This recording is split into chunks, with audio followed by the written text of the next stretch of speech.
ให้ผู้แทนองค์คณะพรรคเมืองหินเหิบครั้งที่5กองประชุมใหญ่ผู้แทนองค์คณะพรรคเมืองหินเหิบครั้งที่5ได้ไข้ขึ้นในวันที่24และอัดลงในวันที่25มีนาคม2025ด้วยผลสำเร็จอย่างจบงามโดยการให้เกียรติเข้าร่วมของสหายคำพันธ์สิทธิดำภากรรมการศูนย์กลางพรรคเลขาพรรคแขวงเจ้าแขวงเวียงจันทน์มีสหายกงจันทร์พันธมิตรกรรมการพรรคแขวงเลขาพรรคเมืองเจ้าเมืองหินเหิบมีการนำขั้นแขวงคณะซี่นำการกะเกียมกองประชุมใหญ่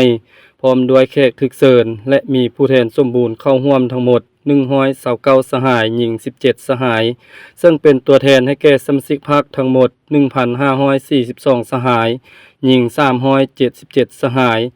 บรรดาสหายที่เข้าร่วมกองประชุมได้ยกสูงความรับผิดชอบมีระเบียบวินัยสุมสติปัญญาของตนเฮ็ดให้กองประชุมดำเนินไปด้วยบรรยากาศฟดฟื้นและประสบผลสำเร็จอย่างสง่างามตามจุดประสงค์และคาดหมายที่กองประชุมใหญ่กำหนดไว้กองประชุมใหญ่ได้พร้อมกันค้นคว้าประกอบคำคิดคำเห็นอย่างกงไปกงมาลึกซึ้งและมีความเป็นเอกภาพสูงรับรองเอาบทรายงานการเมืองแผนพัฒนาเศรษฐกิจสังคม5ปีต่อหน้า2025-2029และบทสำรวจการนำพารวมของคณะบริหารงานพรรคเมืองได้เป็นเอกภาพการตีราคาด้านดีด้านอ่อนข้อคงค้างสาเหตุและบทเรียนที่ถอดถอนได้ในการนำพาซี่นำจัดตั้งปฏิบัติมติกองประชุมใหญ่ครั้งที่4ผ่านมากองประชุมใหญ่ยังได้ใจแยกอย่างลึกซึ้งบรรดาสาเหตุที่พาให้มีข้อคงค้างจากนั้นจึงรับรองเอาข้อสรุปที่เป็นบทเรียนในระยะผ่านมากองประชุมใหญ่ได้เป็นเอกภาพรับรองเอาทิศทางหน้าที่จุดส้ม5ปีต่อหน้าตามวิสัยทัศน์ของเมืองที่ว่ายกสูงบทบาทการนำพาขององค์คณะพรรคเมืองนำพาพัฒนาเมืองเป็นเมืองอุตสาหกรรมทันสมัยตามทิศสร้างเศรษฐกิจเอกราชเป็นเจ้าตนเอง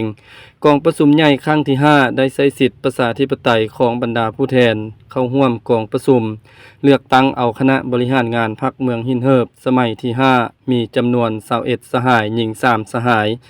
กองประชุมครั้งปฐมฤกษ์ได้เลือกตั้งเอาคณะประจำพรรคเมือง7สหายหญิง1สหายพร้อมทางเลือกเอาสหายกงจันทร์พันธมิตรเป็นเลขาพรรคเมืองเลือกเอาสหายทองไมจันทดาราและสหายนางอัมมาลาทิพย์พระแก้วเป็นรองเลขาพรรคเมืองเลือกเอาสหายคำแสนวิไลเป็นประธานคณะกฎกาพรรคเมืองสหายพวงแก้วพันดาราและสหายบุญสู่ศรีวงเพชรเป็นรองประธานคณะกฎกาพรรคเมืองกองประชุมใหญ่ยังได้รับฟังการโอลมของสหายคำพันธ์สิทธิดำภา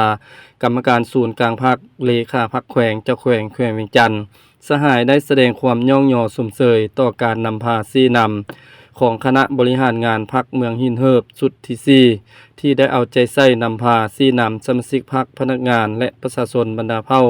ปฏิบัติหน้าที่การเมืองและญาติได้ผลสำเร็จหลายด้าน